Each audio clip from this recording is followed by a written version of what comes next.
आदाब नमस्कार, मैं शाहिद उमर। स्वागत है आप सभी का सियासत टीवी के साउथ इंडिया एक्सप्रेस में। आइए देखते हैं मुख्य खबरें। ये स्वीकार करने के बाद कि राज्य सरकार के पास पूंजीगत व्यय के लिए प्रति माह 500 करोड़ रुपए भी खर्च करने के लिए धन की कमी है, मुख्यमंत्री रेवंत रेड्डी ने आज कहा कि गांव में कोई सरकारी जमीन उपलब्ध नहीं है। SC, ST और BC को आवंटन के लिए कोई पट्टा भूमि उपलब्ध नहीं थी। उन्होंने कहा कि विभिन्न निगमों के माध्यम से समर्थन देने के लिए कोई वित्तीय लचीलापन नहीं था। उन्होंने इस बात पर भी जोर दिया कि केवल शिक्षा ही गरीबों और वंचितों के जीवन को बदल सकती है। मुख्यमंत्री ने आज टैंक बंड में सरदार सरवई पपन्ना गौड़ की प्रतिमा की आधारशिला रखी। बाद में रविंद्र भारती में सभा को संबोधित करते हुए मुख्यमंत्री ने कहा कि वह BC के लिए 42% आरक्षण लागू करने की मांग को लेकर जंतर मंतर पर विरोध प्रदर्शन में BRS और भाजपा सदस्यों की अनुपस्थिति की आलोचना नहीं करना चाहते। उन्होंने आगे कहा कि प्रधानमंत्री मोदी और केंद्रीय मंत्री जी किशन रेड्डी को इस मुद्दे को राष्ट्रपति के सामने उठाना चाहिए और राज्य विधानसभा में पारित 2 विधेयकों पर सहमति लेनी चाहिए। उन्होंने आरोप लगाया कि विपक्षी दल का यह दावा करके लोगों को, विशेषकर BC को गुमराह कर रहे हैं कि राज्य सरकार मुसलमानों को आरक्षण दे रही है। मुख्यमंत्री ने भाजपा सरकार की भी आलोचना की और कहा कि वो फर्जी वोटों से सत्ता में आई है। महाराष्ट्र में विधानसभा चुनाव और संसद चुनाव के बीच 4 महीने में 1 करोड़ नए वोट दर्ज किए गए। उन्होंने पूछा कि यह कैसे संभव हुआ और आरोप लगाया कि भारत के चुनाव आयोग ने भारतीय संविधान का उपहास उड़ाया है। रेवंत रेड्डी ने आगे कहा कि राहुल गांधी द्वारा उठाई गई चिंताओं को दूर करने के बजाय चुनाव आयोग उन्हें हलफनामा दाखिल करने का निर्देश दे रहा है।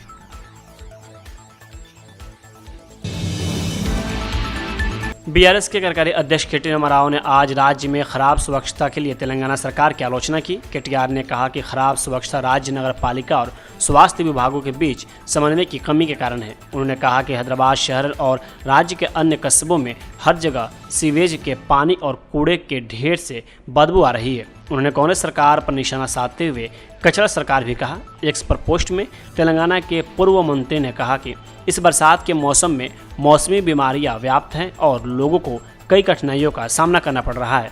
सरकारी और निजी अस्पताल मरीजों से भरे हुए हैं। सिलसिला विधायक ने आगे दावा किया कि BRS सरकार के दौरान बरसात के मौसम से 2 महीने पहले नगरपालिका विभाग, GHMC और चिकित्सा स्वास्थ्य विभाग सक्रिय कदम उठाते हुए मौसमी बीमारियों और अन्य स्वास्थ्य मुद्दों पर समीक्षा और समन्वय बैठकें आयोजित करते थे।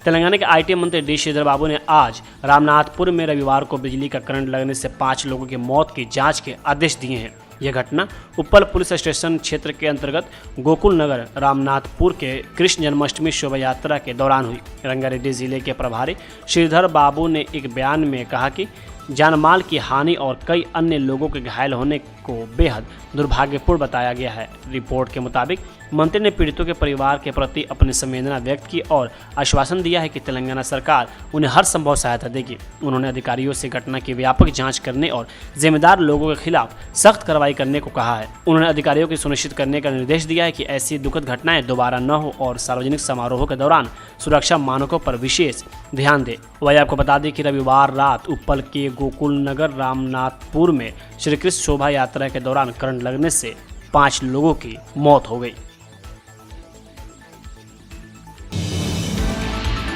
IMD हैदराबाद के पूर्वानुमान के अनुसार आज तेलंगाना में अत्यधिक भारी बारिश होने की संभावना है। मौसम विभाग के अनुसार हैदराबाद में भी बारिश या गरज के साथ बारिश होने की संभावना है। अत्यधिक भारी बारिश सहित अपेक्षित मौसम की स्थिति को देखते हुए IMD हैदराबाद ने राज्य के विभिन्न जिलों के लिए रेड अलर्ट जारी किया है। मौसम विभाग ने 19 और 20 अगस्त के लिए अत्यधिक भारी बारिश, आंधी, बिजली, तूफान आदि के कारण ऑरेंज और येलो अलर्ट जारी किया है। वहीं आगे मौसम विभाग ने 22 अगस्त तक तेज हवाओं के साथ बारिश या गरज के साथ छींटे पड़ने का अनुमान भी लगाया है।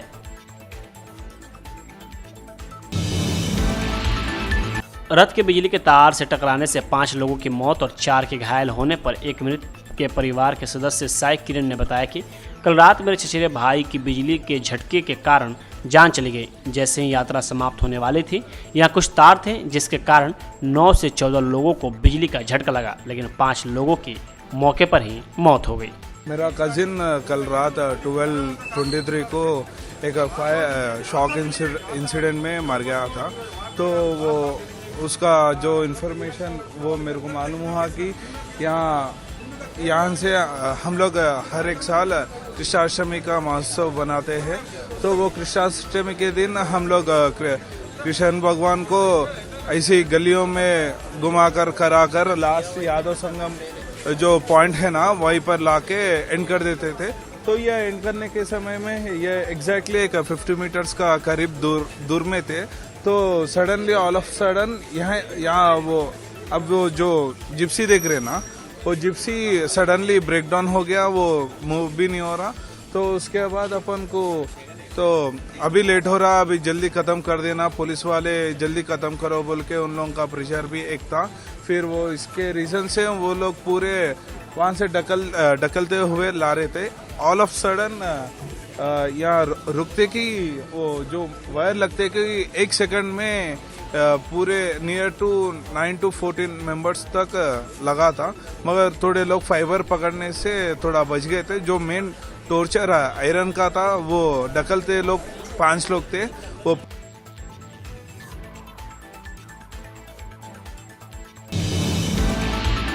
तेलंगाना के मंत्री पोन्नम प्रभाकर ने आज कहा कि जब राहुल गांधी ने कोई मुद्दा उठाया तो चुनाव आयोग को इस मुद्दे पर स्पष्टीकरण देने के बजाय उन्हें डरा धमका रही है। राहुल गांधी की आवाज़ को दबाने की कोशिश कर रही है। ऐसा नहीं होने वाला है। पूरा देश राहुल गांधी के साथ है, लोकतंत्र के साथ है। जब राहुल गांधी जी एक मुद्दा उठाए तो इलेक्शन कमीशन जिम्मेदारी और कॉन्स्टिट्यूशनल इंडिपेंडेंट अथॉरिटी देश की जनता को क्लैरिटी करना और इसके ऊपर सफाया देने की वजह राहुल गांधी जी को धमकी देके डरा के उसकी आवाज को बंद करने की कोशिश कर रहे। ये नहीं होने वाला है। इलेक्शन कमीशन का मनमाने करने दीजिए। अगर वो सही है तो जनता को बताने की कोशिश करो वो वोट चोरी नहीं हुआ। राहुल गांधी जी वोट चोरी का सबूत के साथ पूरा जनता के सामने लगाया।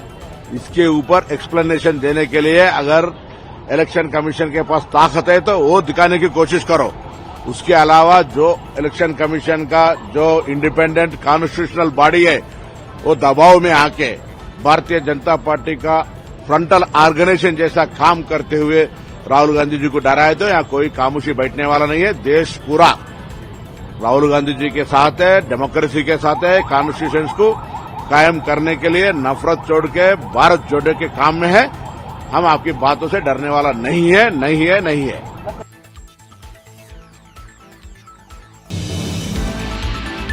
एनडीए की तरफ से उपराष्ट्रपति उम्मीदवार का ऐलान कर दिया गया है। सीपी राधाकृष्ण को उम्मीदवार बनाया गया है। अब बीजेपी उपराष्ट्रपति का चुनाव निर्विरोध करानी चाहती है। यही कारण है कि तमाम राजनीतिक दलों से समर्थन जुटा रही है। इसकी जिम्मेदारी रक्षा मंत्री राजनाथ सिंह को सौंपी गई है।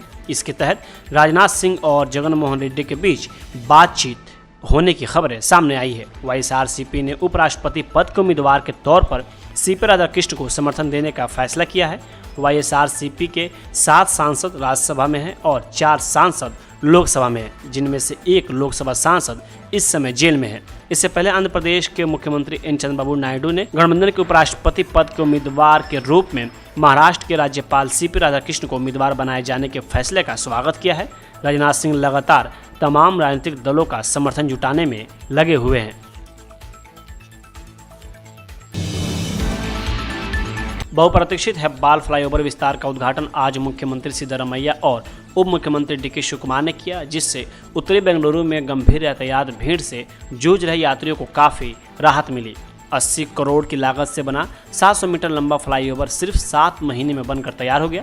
अधिकारियों को उम्मीद है कि नई संरचना से वाहनों का दबाव काफ़ी हद तक कम हो जाएगा, जिससे व्यस्त हेब्बल जंक्शन पर यातायात की भीड़ कम से कम 30% कम हो जाएगी, जो शहर के अंतर्राष्ट्रीय हवाई अड्डे और कई प्रमुख राजमार्गों से जुड़ता है। उद्घाटन के दौरान उप मुख्यमंत्री डीके शिवकुमार ने नवनिर्मित फ्लाईओवर पर अपनी पुरानी मोटरसाइकिल की सवारी करके एक उदासीन क्षण बनाया। वही शिवकुमार ने सोशल मीडिया प्लेटफॉर्म पर तस्वीरें शेयर करते हुए लिखा, अपनी पुरानी रोड किंग की सवारी करने से मेरी कॉलेज की यादें ताज़ा हो गई। यह फ्लाईओवर हेब्बल से गुजरने वाले यात्रियों के लिए गेम चेंजर साबित होगा, जिससे यात्रा की गुणवत्ता में सुधार होगा और यातायात में देरी कम होगी। हेब्बल जंक्शन लंबे समय से मोटर चालकों के लिए एक कुख्यात बाधा बना रहा, जहां अधूरा बुनियादी ढांचा और पुरानी भीड़भाड़ दैनिक निराशा का कारण बनती है। अधिकारियों का कहना है कि नए फ्लाईओवर को विशेष रूप से केम्पेगौड़ा अंतर्राष्ट्रीय हवाई अड्डे की ओर जाने वाले वाहनों के लिए चिकनी कनेक्टिविटी सुनिश्चित करने के लिए डिजाइन किया गया है। कांग्रेस सांसद शशि थरूर ने आज अंतरिक्ष यात्री शुभांशु शुक्ला के ऐतिहासिक अंतरिक्ष मिशन की प्रशंसा की और इसे मानव अंतरिक्ष उड़ान में भारत की महत्वाकांक्षाओं का एक शक्तिशाली प्रतीक बताया। थरूर का यह पोस्ट संसदीय कार्य मंत्री किरण रिजिजू के जवाब में आया, क्योंकि सरकार ने शुक्ला के अंतरिक्ष प्रवास के उपलक्ष्य में लोकसभा में अंतर्राष्ट्रीय अंतरिक्ष स्टेशन पर भारत के पहले अंतरिक्ष यात्री 2047 तक विकसित भारत के लिए अंतरिक्ष कार्यक्रम की महत्वपूर्ण भूमिका विषय पर एक विशेष चर्चा का प्रस्ताव रखा है। थरूर ने आगे कहा कि ग्रुप कमांडर शुक्ला की ऐतिहासिक उड़ान ने देश की कल्पना को मोहित कर लिया और नई पीढ़ी को विज्ञान, प्रौद्योगिकी, इंजीनियरिंग, गणित और अंतरिक्ष अध्ययन में कैरियर बनाने के लिए प्रेरित किया है। वहीं से पहले दिन में रिजिजू ने विपक्षी दलों से शुक्ला के अंतर्राष्ट्रीय अंतरिक्ष स्टेशन के सफल मिशन और अंतरिक्ष क्षेत्र में भारत की प्रगति पर लोकसभा में चर्चा में भाग लेने का आग्रह किया।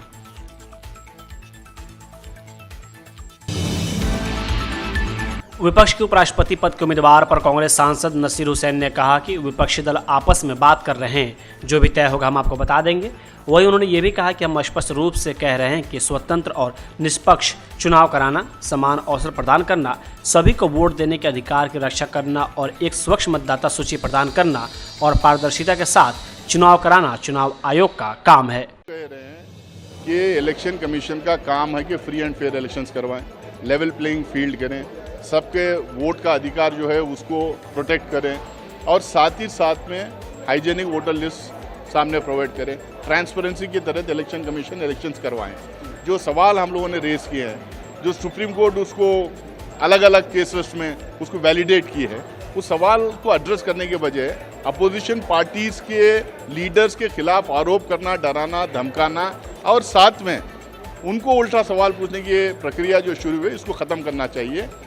कभी भी आम जनता हो, पॉलिटिकल पार्टीज हो, अपोजिशन पार्टीज के लीडर्स हो, जब सवाल उठाते हैं उसको जवाब देना, क्लैरिफाई करना, उनको कन्विंस करने का काम करना चाहिए। देखिए, कहीं महाराष्ट्र में इन्होंने वोटर्स ऐड करके चुनाव जीतने का काम किया, बिहार में टारगेटेड वोटर्स डिलीट करके चुनाव जीतने की कोशिश कर रहे हैं। एनडीए द्वारा महाराष्ट्र के राज्यपाल सीपी राधाकृष्णन को उपराष्ट्रपति पद का उम्मीदवार घोषित करने पर तमिलनाडु भाजपा के मुख्य प्रवक्ता नारायण तिरुपति ने कहा कि यह तमिल लोगों के लिए खुशी का क्षण है। सीपी राधाकृष्णन तमिल के लिए एक बहुत अच्छे नेता रहे हैं। वह एक सरल व्यक्ति हैं, निष्ठावान और ईमानदार व्यक्ति हैं। उन्होंने एक सांसद के रूप में अपने कार्यकाल के दौरान तमिल लोगों के लिए बहुत सारे काम किए हैं। मैं उन पर भरोसा करने और भारत को अगले स्तर पर ले जाने के लिए उन्हें यह बड़ी जिम्मेदारी देने के लिए भाजपा को धन्यवाद देता हूं। आगे उन्होंने कहा कि कांग्रेस अगर आरएसएस पृष्ठभूमि को देखते हैं तो वे गलती कर रहे हैं। उन्हें एक तमिलियन और आरएसएस आंदोलन से जुड़े देशभक्त के रूप में देखना चाहिए। मुझे उम्मीद है कि डीएमके भी इंडिया गठबंधन के बावजूद उनका समर्थन करेगी। महाराष्ट्र के राज्यपाल सीपी राधाकृष्णन को एनडीए का उपराष्ट्रपति पद का उम्मीदवार घोषित किए जाने पर बीजेपी नेता तमिलसाई सौंदरराजन ने कहा कि मैं प्रधानमंत्री को धन्यवाद देती हूं। सभी तमिलवासी बहुत खुश हैं और गौरवान्वित हैं कि तमिलनाडु को एक व्यक्ति को उम्मीदवार घोषित किया गया है जो कि खुद तमिलनाडु का निवासी है। वह एक सांसद और कई राज्यों के राज्यपाल रहे हैं। तमिलनाडु के सभी सांसदों को पार्टी की परवाह किए बिना इस बात पर गर्व होना चाहिए कि तमिलनाडु के एक नेता को उपराष्ट्रपति उम्मीदवार के रूप में चुना गया है और उन्हें बिना शर्त उनका समर्थन करना चाहिए। साउथ इंडिया एक्सप्रेस यहीं होता है समाप्त। मुझे दे अब इजाज़त। बाकी खबरों के लिए बने रहें सियासत टीवी के साथ।